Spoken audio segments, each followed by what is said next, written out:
and welcome. My name is Dave Dowling. I'm one of the co-chairs of Saging International. And as the event host, I have the true pleasure of introducing you to our facilitator, presenter today, David Chernikoff. David is a very special longtime friend of Saging International. Um, he began, while some of us were doing other things in the 70s, he began his studies of meditation and yoga back in those years. He's had a very broad and deep learning and teaching journey that's been shaped by teachers while he spent time in Nepal and with teachers such as Yvonne Rand, Ram Dass, Father Thomas Keating, and Rabbi Reb Zalman. David taught psychology at Naropa University for many years and worked as the training director for the Spiritual Eldering Institute, out of which Saging International was formed. So he was our first training director. David lives in Boulder, Colorado, where he has a private practice as a spiritual counselor and a life coach. He offers learning experiences and retreats throughout the U.S. and is author of a wonderful book, and it really is wonderful. It's titled Life Part 2: 7 Keys to Awakening with Purpose and Joy as You Age. So please join me in thanking David for being with us. This is going to be a very, very special learning experience for all of us. So welcome again, everybody. Welcome. Thank you, Dave, for that introduction. I appreciate it. And I want to add my welcome to Dave's. It's great to see you again and to be back together for our monthly gathering. And I'd like to begin with a brief period of meditative reflection. So let me suggest that you find an appropriate posture for that works for your body, and ideally allows you to sit in a comfortably upright and alert position with your head, neck, and back reasonably straight up, at the same time not rigid or tense to the point of discomfort. So take a moment and allow yourself to settle in that way. If you're new to meditation or centering practices of this sort, you might find it helpful to take a nice deep breath or two into your belly, deeper than usual breath. And on the exhalation, allow yourself to release and gently let go of any unnecessary tension or stress your body might be holding.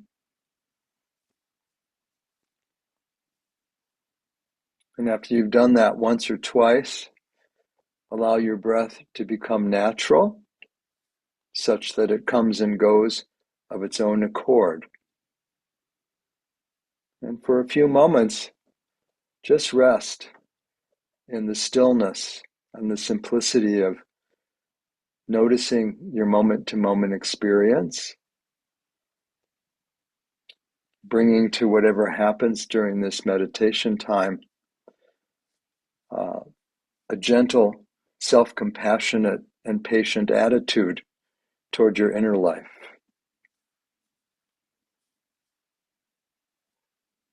I'm going to lead us into this meditation with a reading, after which we'll sit in silence for just a couple of minutes to appreciate the simple gift of life that we've each been given. This is called Eagle Poem. It's written by Joy Harjo, who, as some of you may know, was the first Native American poet laureate of the United States.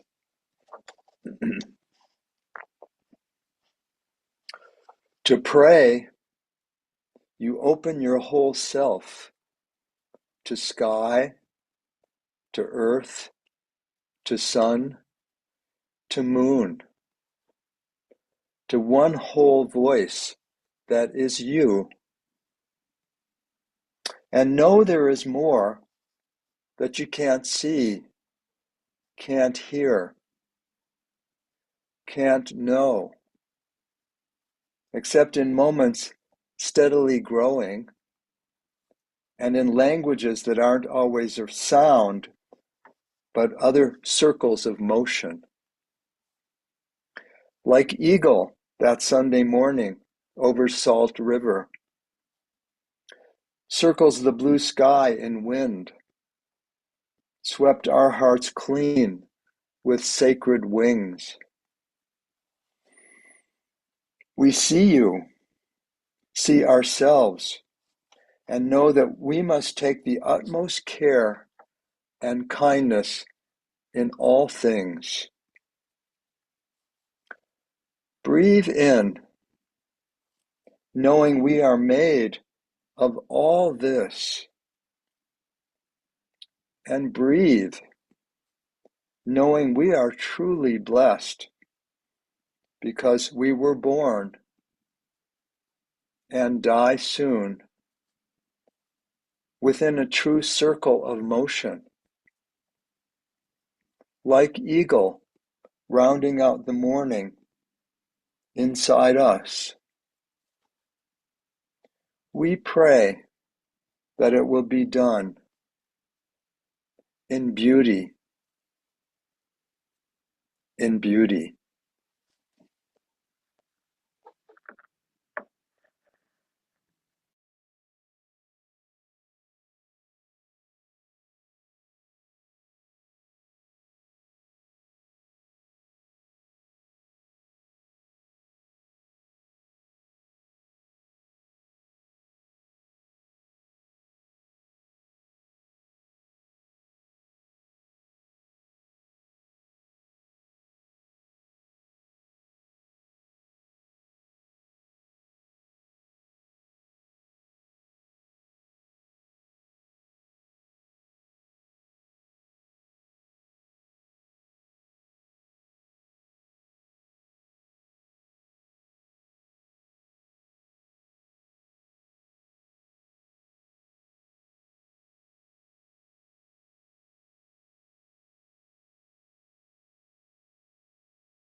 The title I gave to this morning's webinar is The 10,000 Joys and the 10,000 Sorrows,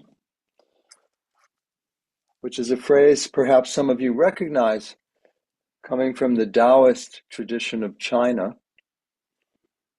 And I think it's very clearly intended to remind us of the incredible range of human experiences that we have in our lives. You know, for those of you who might be joining us just for today and perhaps haven't been in our previous meetings, the overall theme of this webinar series, Grief, Joy, and Awakening, we've been addressing in sequence, which is to say the first two meetings that we did, we explored grief and the role that it plays in all of our lives inevitably. The last two meetings that we had, we explored joy and happiness, the flip side of that existential coin. And as of today, we're moving into the exploration of what we mean by awakening, or some of the other terms that we use in spiritual circles, such as liberation or freedom or God realization. Now, what do these words actually mean, and how do they relate to the joys and the sorrows that we inevitably experience?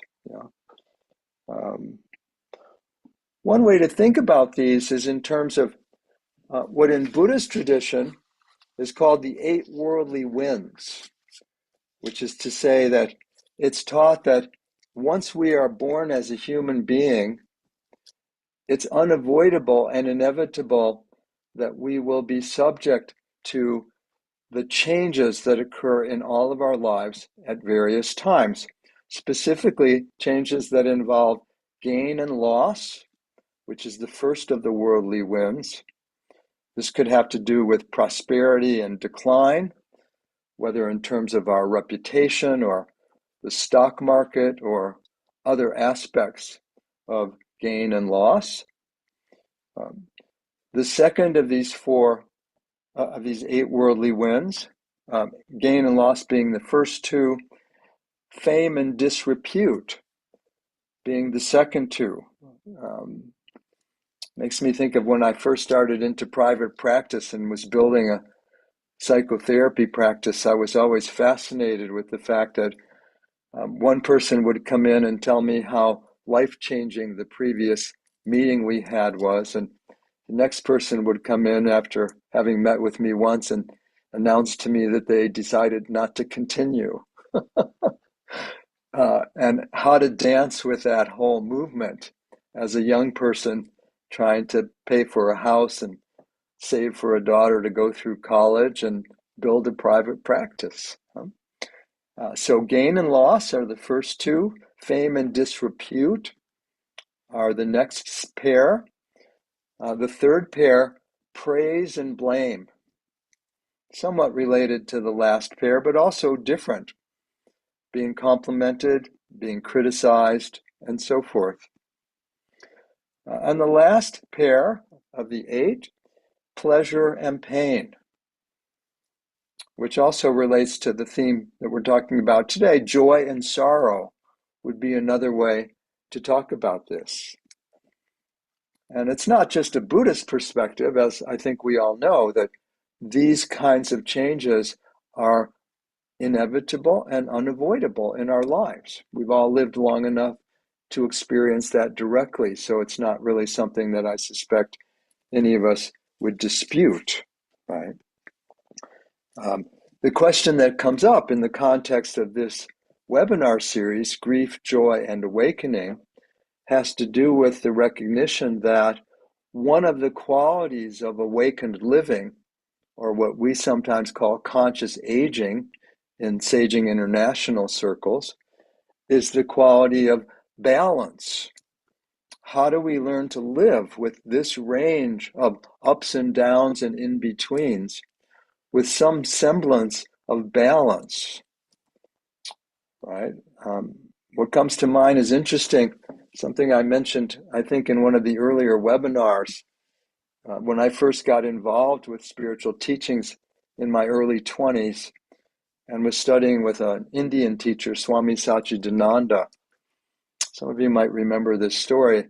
There was an artist well known at the time, Peter Max, who some of you perhaps remember, who was a student of Satchidananda when I was in the early 70s.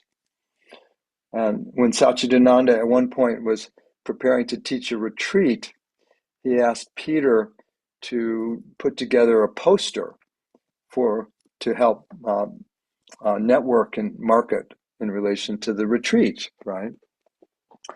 What Peter did was he took a photograph of Satchidananda, who was in a yoga asana called the tree pose, where he was standing on one leg, the other leg was up on his opposite thigh, his hands were up in the air like this, and then Peter superimposed it on top of a surfboard and put the surfboard, imposed that on a 20-foot wave off the coast of Hawaii.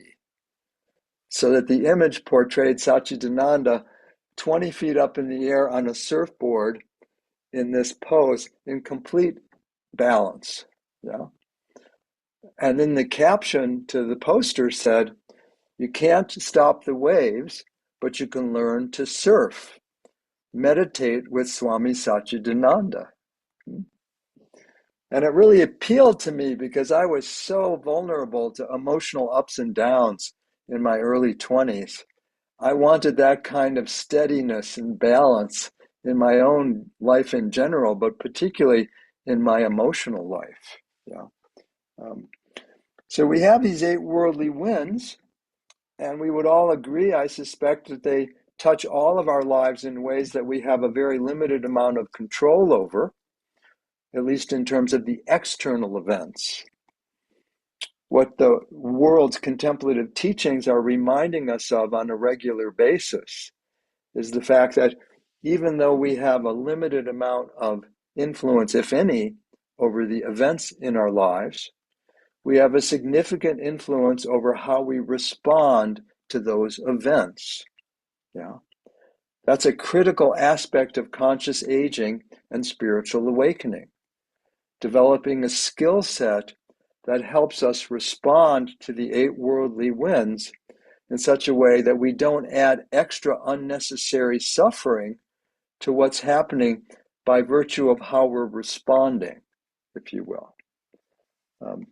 I think that's one reason that uh,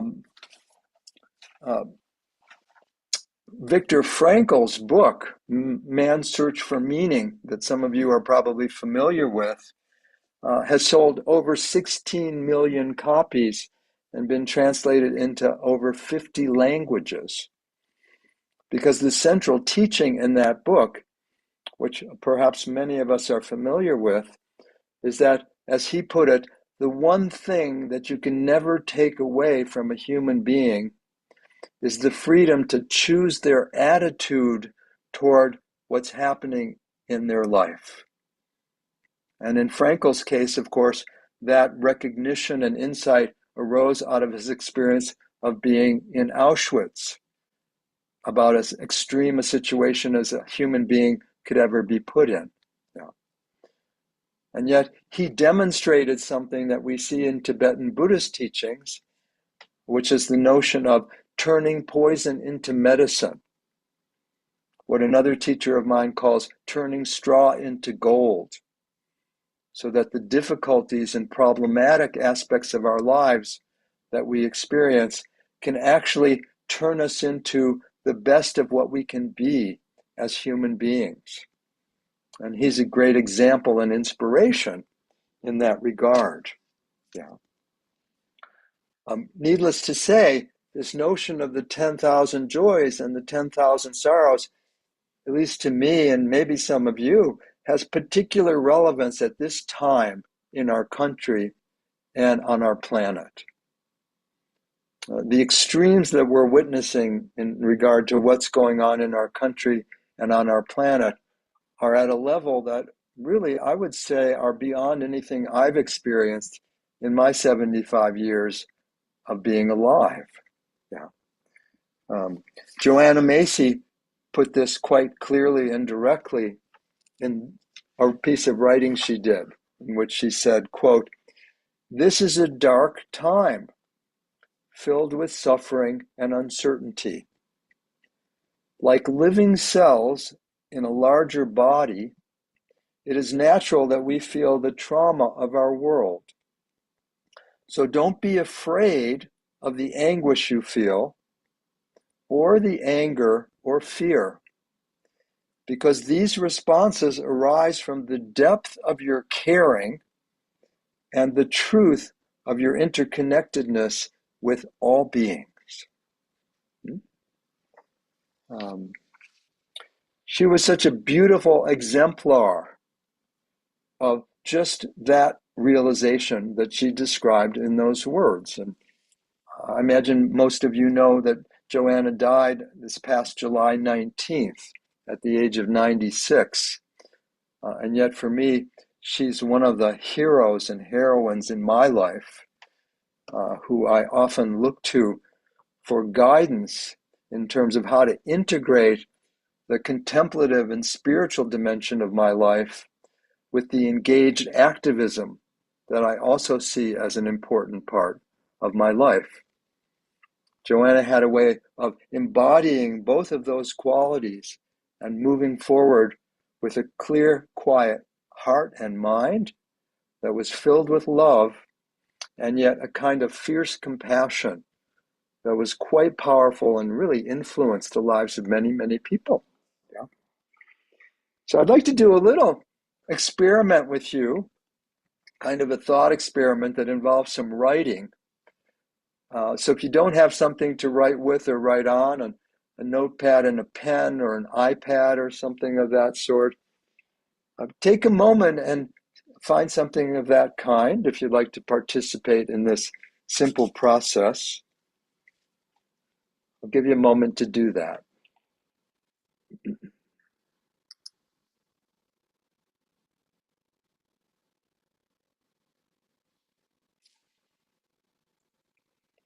So what I'm going to do is I'm going to give you a prompt and ask you to write stream of consciousness style, which one of my writing teachers called first thought, best thought. So not analytically so much from the left side of your brain, but just whatever comes, let it come like turning on a faucet.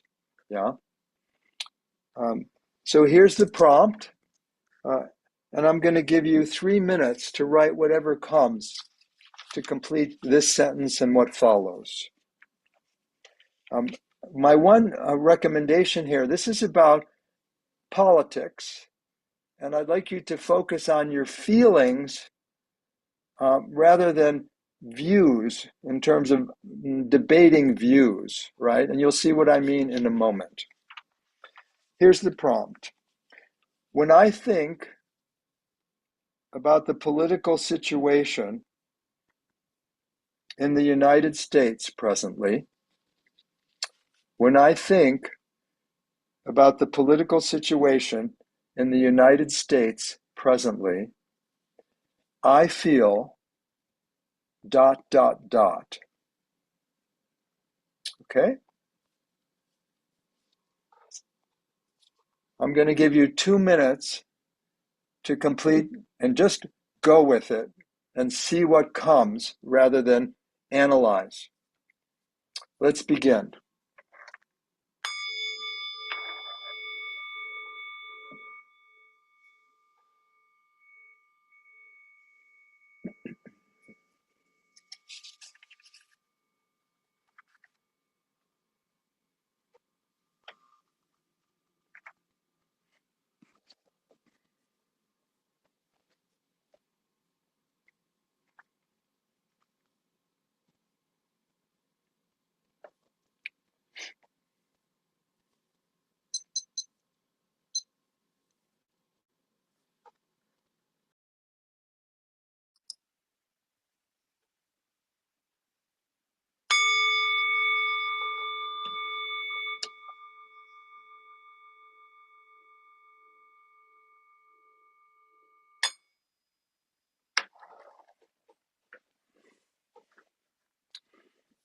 Okay, what I'd like to do now is invite those of you who would be willing to do so to put some of the emotions that you contacted into the chat.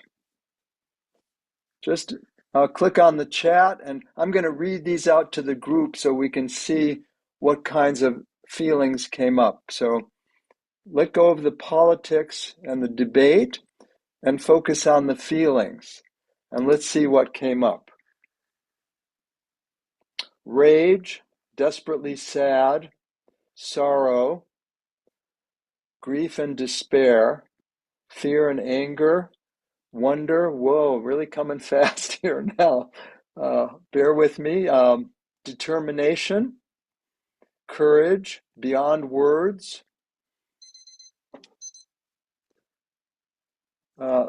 Terror, helplessness, anger, expressed in sadness, confusion, and outrage, disgusted, abandoned, uncertain, challenged, tested, sadness, yep, anger, fear, okay, longing, things truly falling apart, mean and ugly, sense of duty, curious how people can follow this, exploited, okay, a lot of conflicting emotions, despair, hopelessness, tenderness, anger, warmth, being rejected, guilt, shame, avoidant, it's just too much, shocked, afraid for my safety, uh, and pension, fatalistic, overwhelmed. Okay, so just take a moment and consider what that prompt triggered. There's a new one that just came in. Disbelieving, helpless, swimming in a soup of mud, loss of something precious, can only work at the ground level. Good, right? So now here's an example of what we were talking about a little bit earlier, right? We're all aware that the events that we're dealing with in our country were largely out of our control. You know? And then the question becomes, how are we going to work with them, right?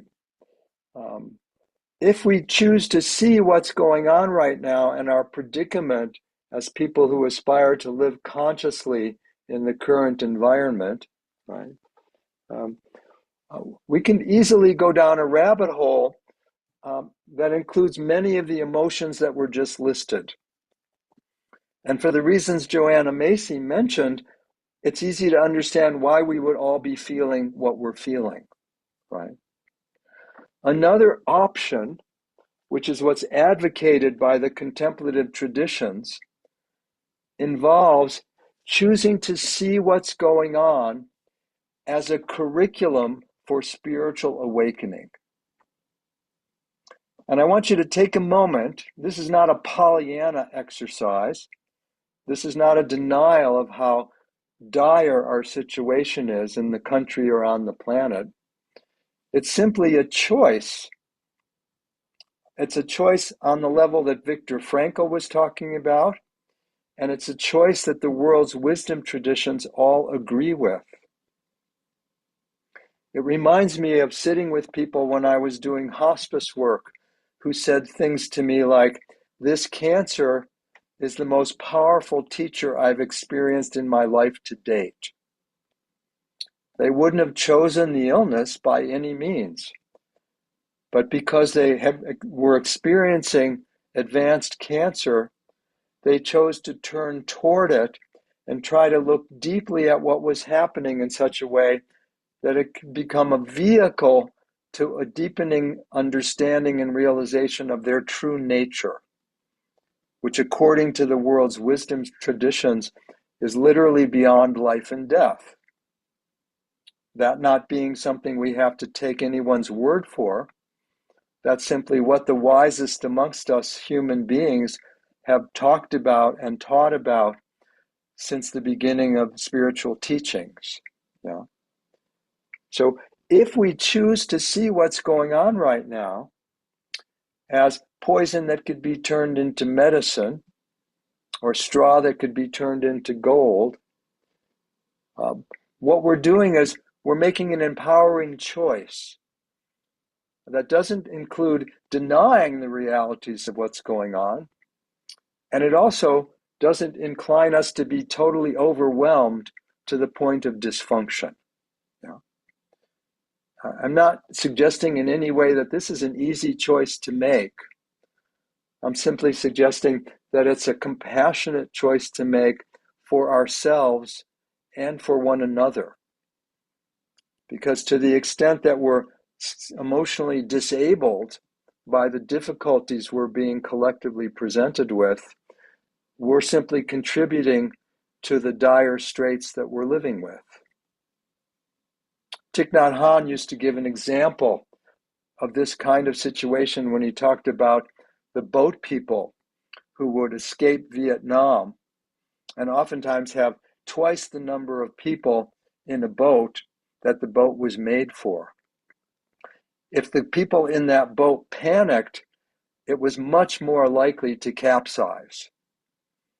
What Tai talked about, what Thich Nhat Hanh talked about, that was so inspiring to me was that if there were even one person in that boat who maintained a grounded and peaceful, centered presence, the likelihood of that boat capsizing diminished significantly. Yeah. My sense is that we each have the choice of whether or not we're going to be one of the people in that boat who's panicking, or whether or not we're going to be one of the people in that boat who is a place of centeredness and awareness and loving presence. Yeah.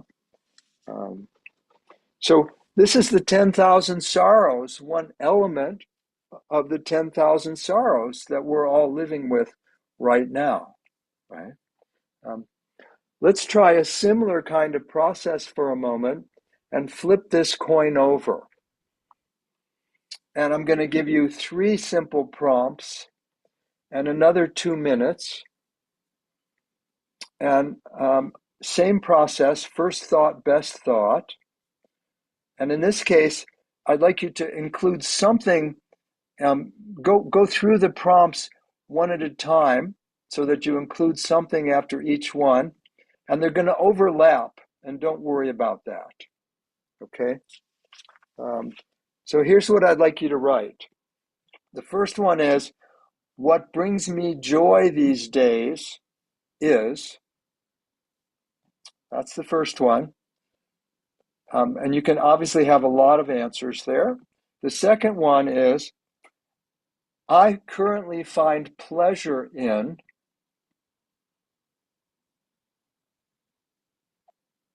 I currently find pleasure in.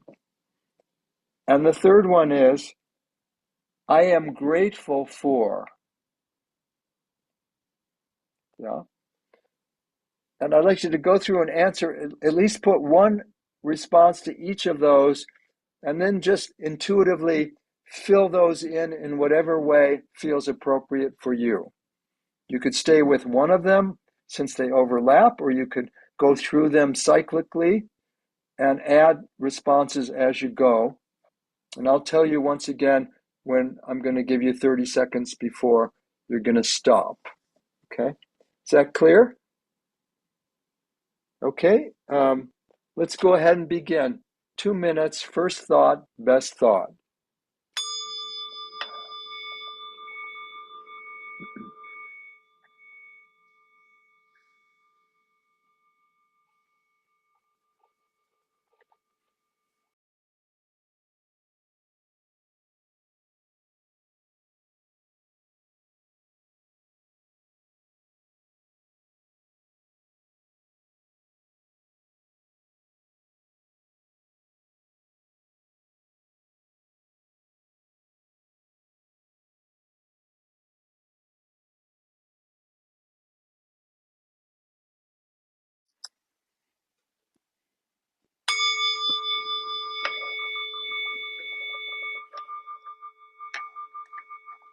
Okay, let's bring that one to a close, please.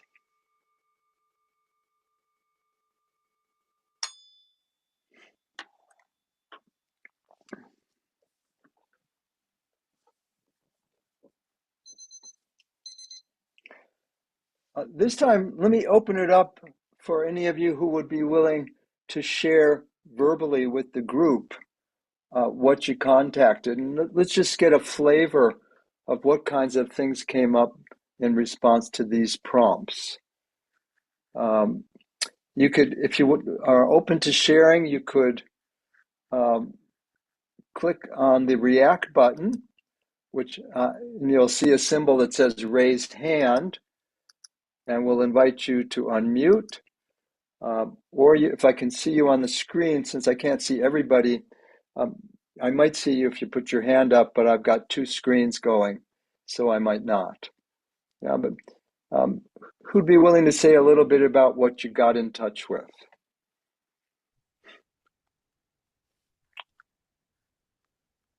Nina, would you go ahead, please? Sure. Um, do you care which, can I just pick one to respond to, or do you want me to respond to the first one? Whatever you want to pick. Okay. Well, I think in terms of what you were trying to convey to the group, the third one seemed the most relevant.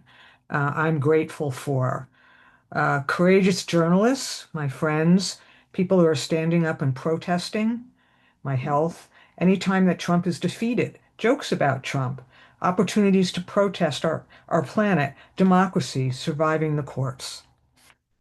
Wonderful. Do you want to say anything about the first two that came up? The first two prompts? Um, well, similar in terms of, but I think in terms of what I feel joy and pleasure, they were a little more personal. They were more Mhm, things like playing pickleball or mhm. being with people I love, walking in Uh-huh, nature, those kinds of things. uh-huh, uh-huh. So part of what I want to highlight here is that even when the collective situation is as difficult as it is, what's true for all of us is that there is still pleasure in our lives, and Hmm. there are still aspects of our lives that we're grateful for, right? And what we know in good Western psychology is that these paying attention to these aspects of our lives, as well as being realistic about the difficult parts, helps to support our resilience. And it's very important that we keep these experiences on our radar for just that reason. Um, Hmm. Judy, would you go ahead and unmute, please?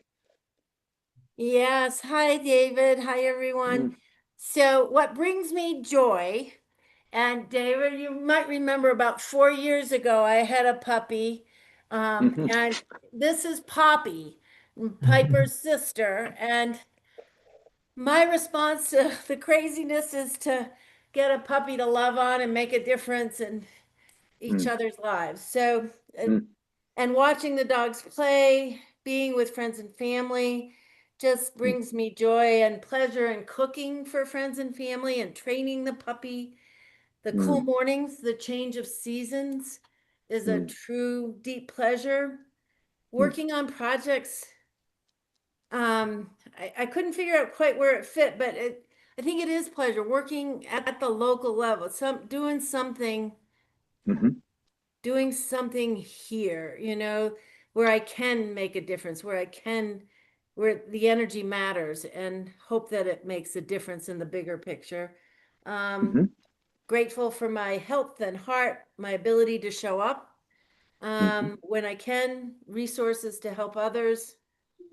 So grateful for the love of friends and family, mm. um, and and being grateful for people willing to help, stepping into the whether it's at a personal level or at a more societal level. So thank One. you. Mhm, mhm.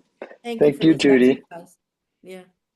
Beautiful dog. And I hope she can bring you joy too, everybody. Oh, let's see, Maureen, go ahead and unmute, please. Thank you, David. Um, well, I don't know if anyone can relate to this, but I'm having a absolute blast watching the Snoopy show on Apple Plus TV. If you haven't seen it, you haven't laughed enough. And also Wallace and Gromit,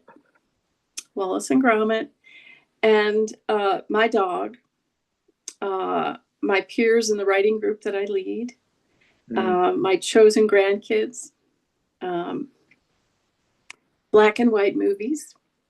mhm, I've been seeking out old movies. I don't care how corny and bad they are. I just want to see simple, a mhm, straight storyline. And I just returned from a week in Montreal. And so, je l'adore, je l'adore. mm. Uh-huh, uh, and I went to the uh-huh. Hall of Fame Museum in Cooperstown, New York, and cried because I thought of my dad. Happy Mm, tears. mm, Um, and friendship. I recently began playing mahjong in person with a group of gals I know here, and we're doing it deliberately so that we have human companionship. And mm, we have to focus so hard on the mahjong tiles that we don't get into we don't get mired into complaining, or we're all in agreement of everything that Nina mentioned, and yet by focusing on that, we have a good 2 hours of brain rest. Mhm. Great. Thanks, Maureen. Michaela, would you go ahead and unmute, please? Thank you, David. I'm joining you from Germany, where my husband and now both US citizens live, because I'm a two-time cancer survivor. This meeting from the beginning has been very meaningful for me. The first cancer I survived 4 years ago was AML. And then the second one came while I was in Germany, and then I had to stay here, and I'm actually joining you from a hospital. So, as I think many in our group can relate to that, then the sense of helplessness and hopelessness and all the things that we share in response to the national situation in the US, not that things are that much better in Europe, and the global situation becomes truly overwhelming, as if sort of the floor is pulled from underneath of us. And homelessness is a feeling, that was my reaction to the first one. So, what brings me joy these days, and I wanted to put it in this context because everything is now personal, because everything on the last one, I'm grateful for being alive. I think you said that with your hospice work. And when I came out of the bone marrow transplant, your book was the first book I read. And I feel like I copied your entire book into my journal because I wasn't yet mentally there. But so it was a real lifeline. So I'm grateful for being alive, for my husband, for loved ones, and for these incredible resources that we have. And I literally mean, food and peace and comfort um, and what brings me joy is it's all about my husband, and human closeness and connectedness, and that this is possible. Sometimes I feel so alienated from Germany, where I was born, but about which I also wrote, the Third Reich. So that for me is Germany. And my strongest connections are to sanghas, and to be in this context just really means the world to me. Wonderful. Thank you, Michaela. I mean, I think we can all feel the heart in what you're sharing and in your circumstance. And you can trust that our healing wishes are with you.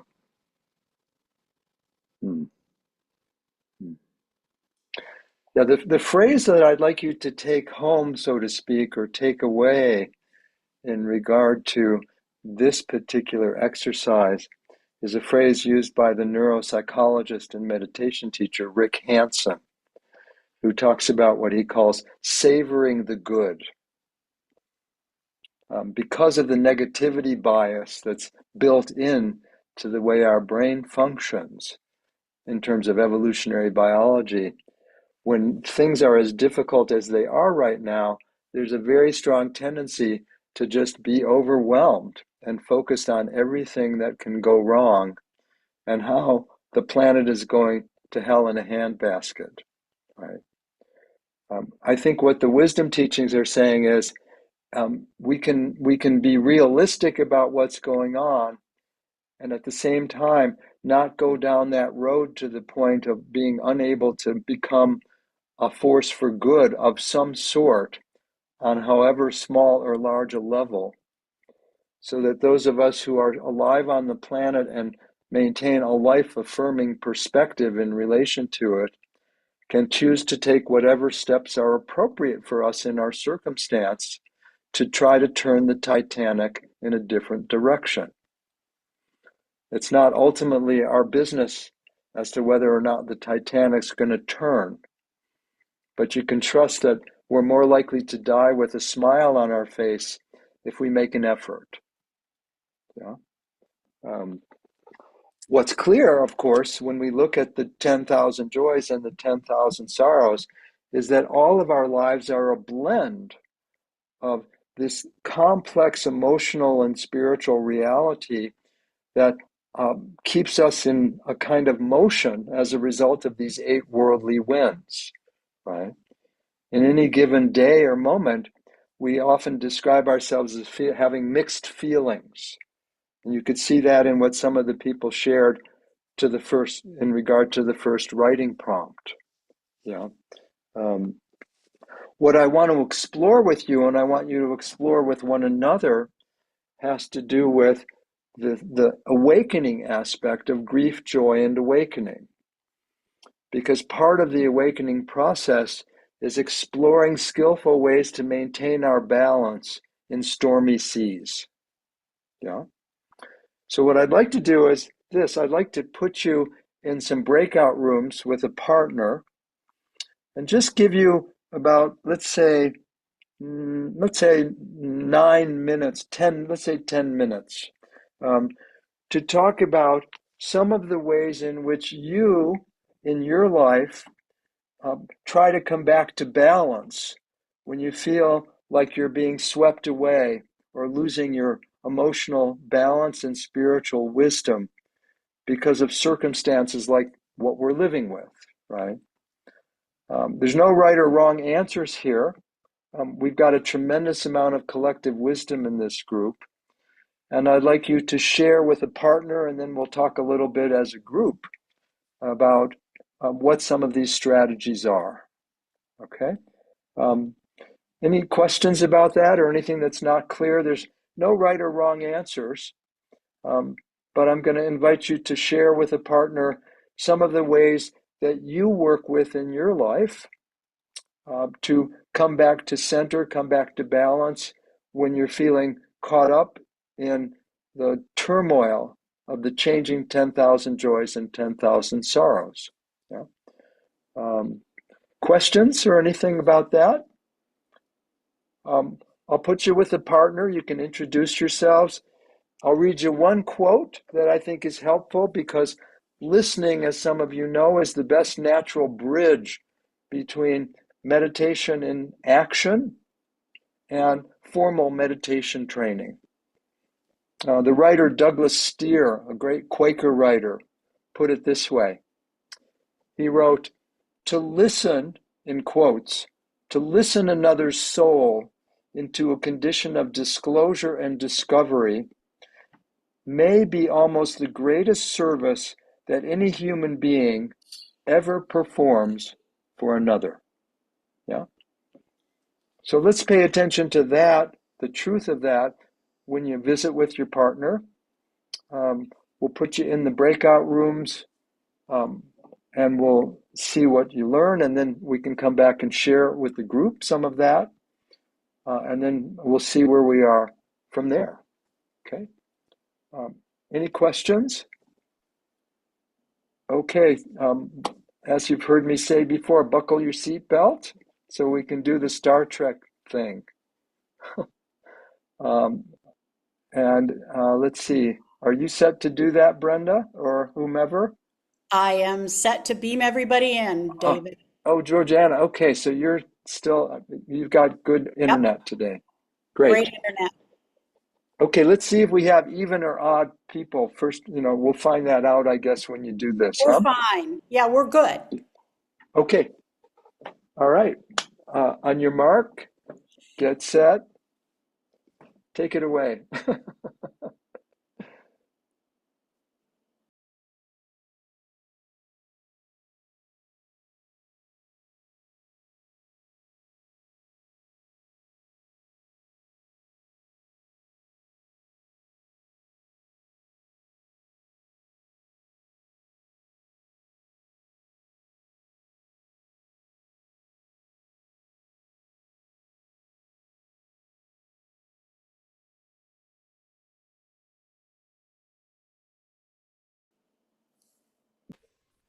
Let's check and see if everyone made it back. Anyone floating in the ethers? Good, wonderful. Let's talk a little bit about what you came up with in your discussions, just in terms of learning from one another's experience and maybe picking up some helpful ideas for our tool bags that we can share with one another, since there's a slight chance that we're going to be working with the issues we're talking about for a little while longer. Anybody be willing to say a little bit about your conversation or the kinds of things that you do in your life to help maintain your balance? One of the things that we seem to both say in different ways is that we're better when we're with others. Uh-huh. Uh-huh. Well, you can see why Reb Zalman, who founded this organization, used to say frequently to us as a group, quote, "The only way to get it together is together." And I'll always carry that in my heart because it's true, right? Dave, you had a comment? Maureen, you reminded me when you were talking about Marjan that it's really the quality of the human interaction.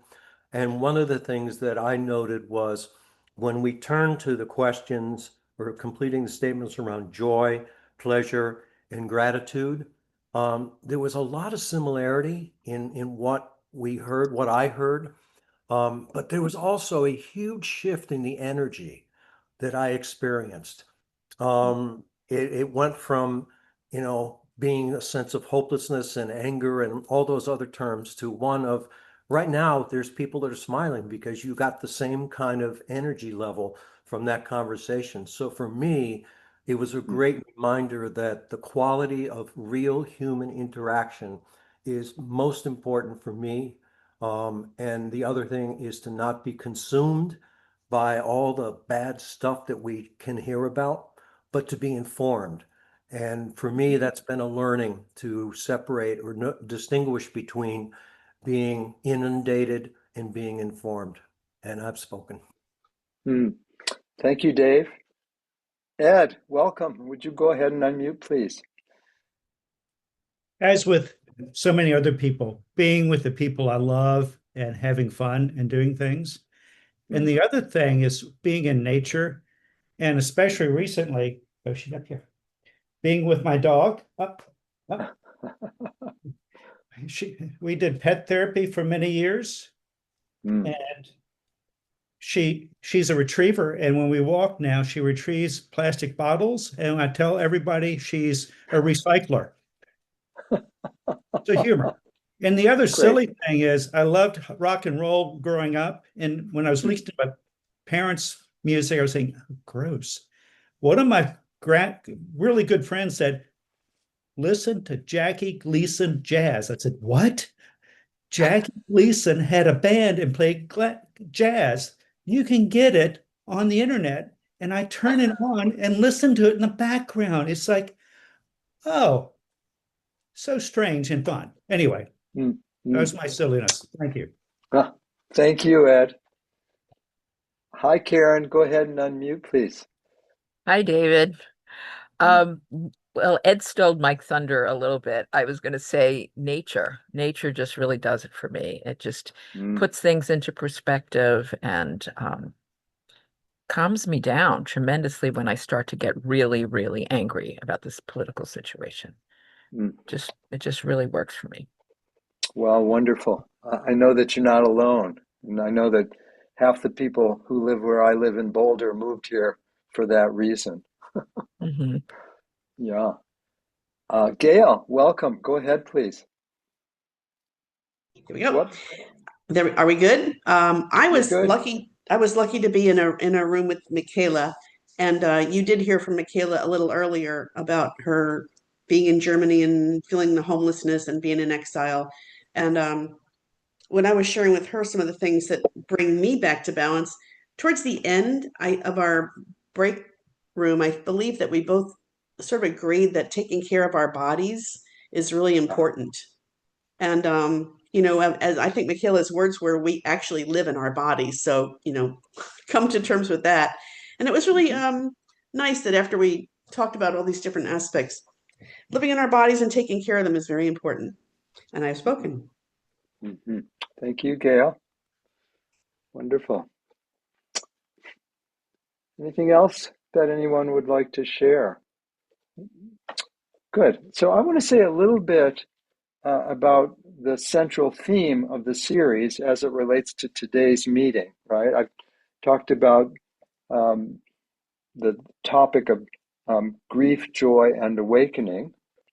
And today's meeting I called the 10,000 Joys and the 10,000 Sorrows.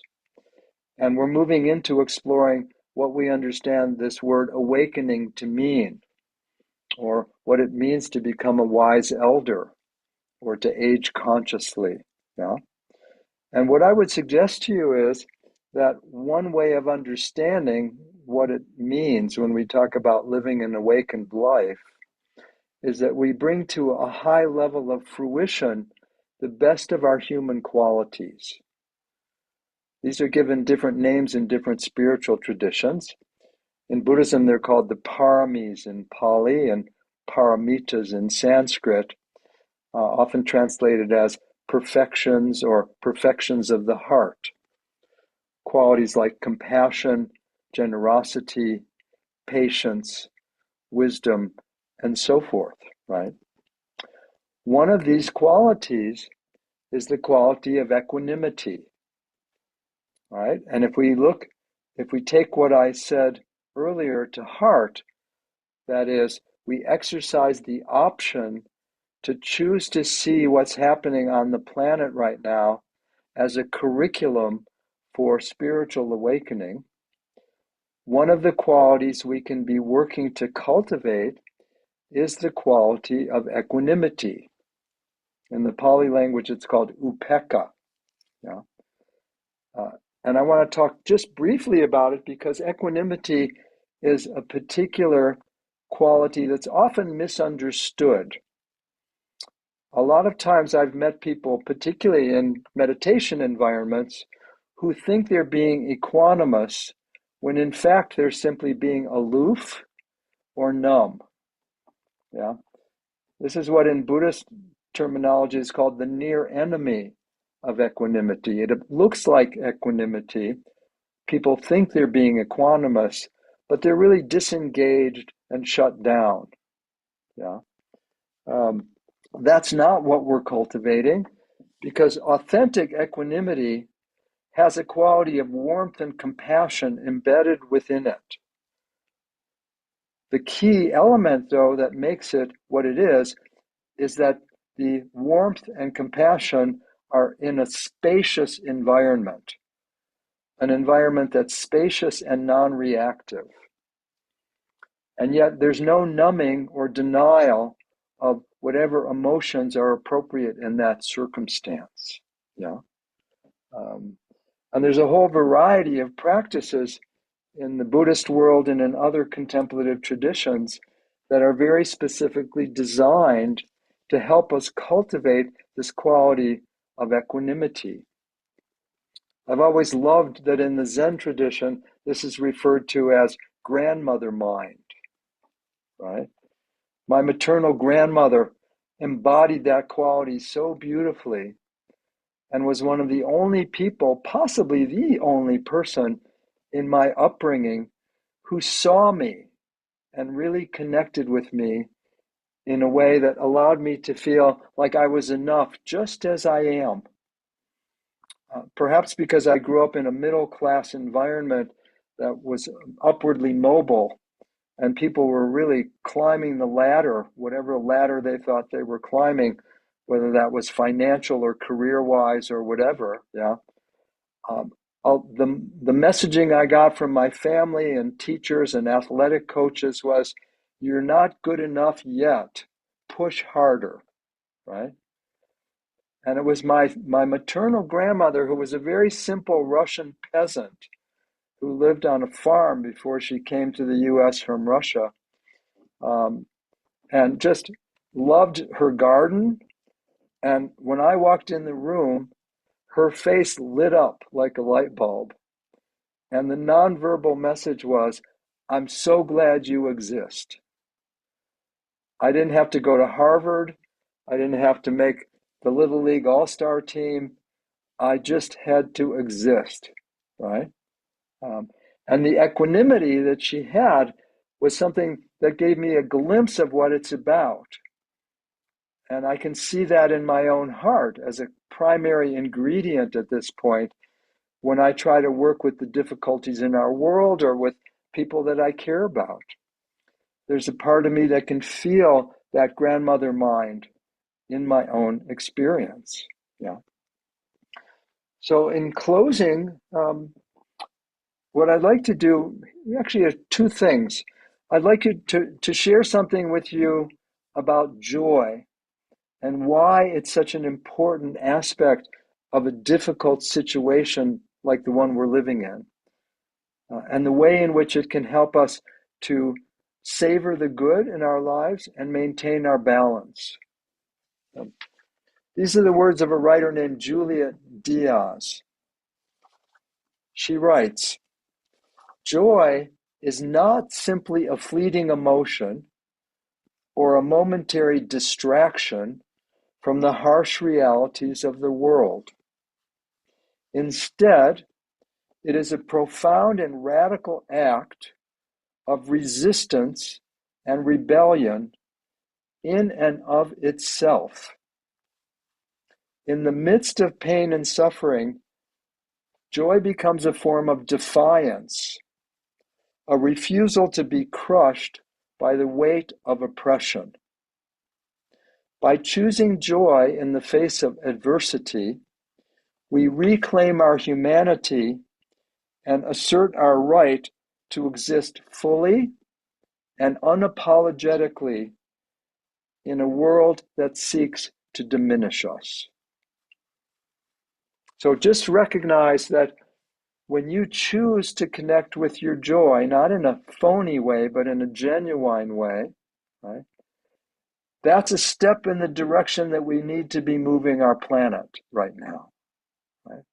It's not an insignificant throwaway act by any means. Yeah. And the last thing here is I'd like to share a brief practice that I use and have used for many years that I was taught by a Tibetan teacher, which is a very brief and simple form of meditation, guided reflection. Yeah. In Tibetan Buddhist practice, the term doha, D-O-H-A, is used to talk about what happens classically when the great yogis and yoginis would go off into cave practice and spend 6, 8, 10, 12 years practicing in isolation in a cave. And they would come to a profound realization of the nature of ultimate reality. They would spontaneously express a poem or something that captured their realization. And that's what a doha is. Yeah. And the one that I'd like to share with you is one that you can use as part of your equanimity tool bag when you're trying to come back to balance and you're feeling caught up in the 10,000 joys and the 10,000 sorrows. So take a moment and find a meditative posture. This is very brief, but this is something that has been a tremendous aid in my own life since 2009 when I learned it in Ireland from a Tibetan teacher. Yeah. And take a nice deep breath into your heart center at the center of your chest, as if you could breathe in and out through your chest. And let's recognize for a moment that in many traditions, this is said to be the place in which we can feel separated from our sense of separation. And we can connect with the unified field of which we're all an expression, like a wave arising out of the ocean. Yeah. Just rest here briefly and let these words be something that you hear as much with your heart as with your mind.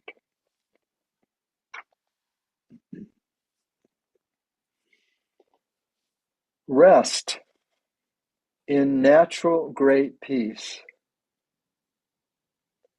this exhausted mind, beaten helpless by karma and neurotic thought, like the relentless fury of the pounding waves in the infinite ocean of samsara.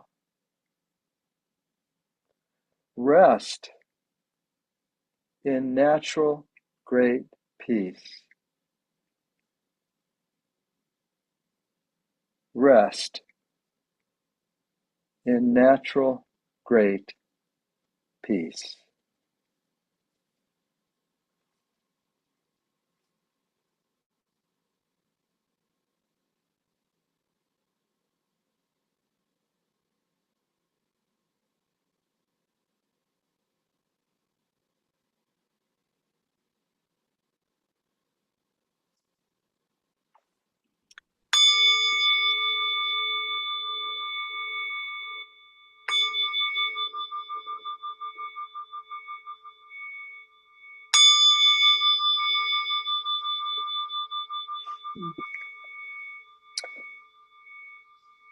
Yes, someone had a question or a comment? Would you reread the Julia Diaz? Certainly. That gave me so much. It's well worth hearing more than once, and if you'd like, we can send out a copy to the group. This is what Juliet wrote.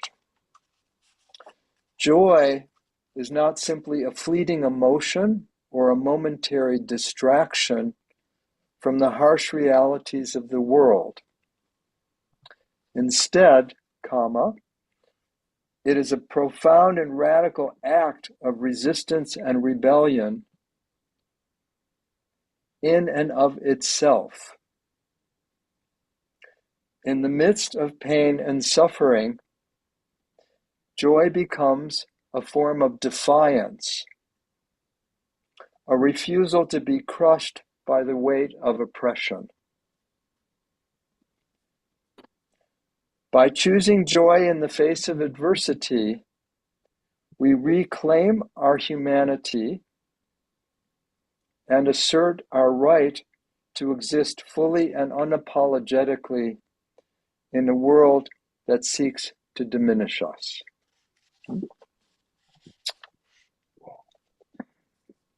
Strikes me as highly relevant at the present time. And since we're at 1 minute to closing, I just want to simply thank all of you for your presence and for your kind attention this morning and your participation. I think once again, we've collectively created a space of insight and hope and heartfulness that I truly find nourishing and delightful. So I thank you for that. And David, on behalf of everyone on this Zoom and the team at Staging International, a sincere thank you. Our time with you is always very special, extremely meaningful. So thank you again. Georgiana, I have a couple of announcements. Coming attractions. We have, as you know, many programs that run throughout the year. We have one coming up that I'm actually going to have the opportunity to participate in myself. And it's called Deepening the Sage Within. And this workshop is really about discussing how ageism may adversely impact our lives. It will get some tools, will provide some tools to help us deal with grievances and the ability to forgive. We'll explore ways to leave a legacy, and we'll learn how to embrace our mortality and impermanence as being a good thing. This is a program for men. I think there's only 4 of us on this Zoom who are of that gender, but those of us who are women, we might have people in our lives who are men who would really like to participate in this. There's more information of this program available on our website. On the homepage, you can find a link to the bulletin, and it'll give you a full description of it. The next program we have coming up as part of our World Wisdom Series, which is something we do every year.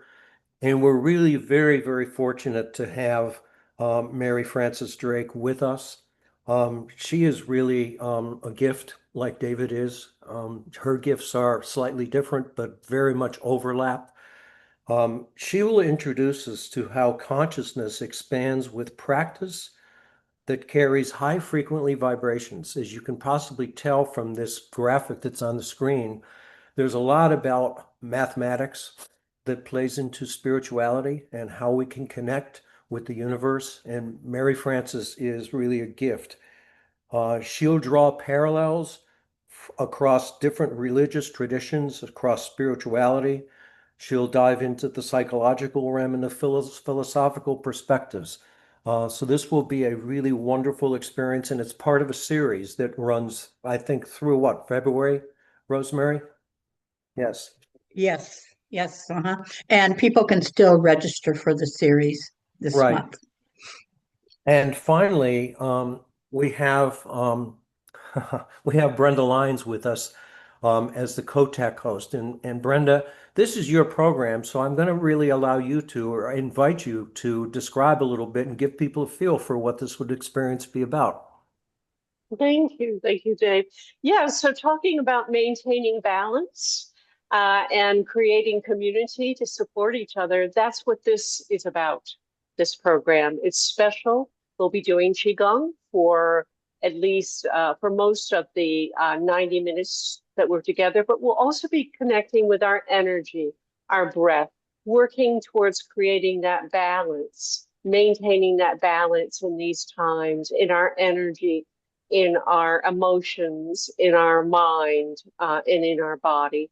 And one of my major goals is also creating a Qigong community, a community where we can also share our experiences with each other.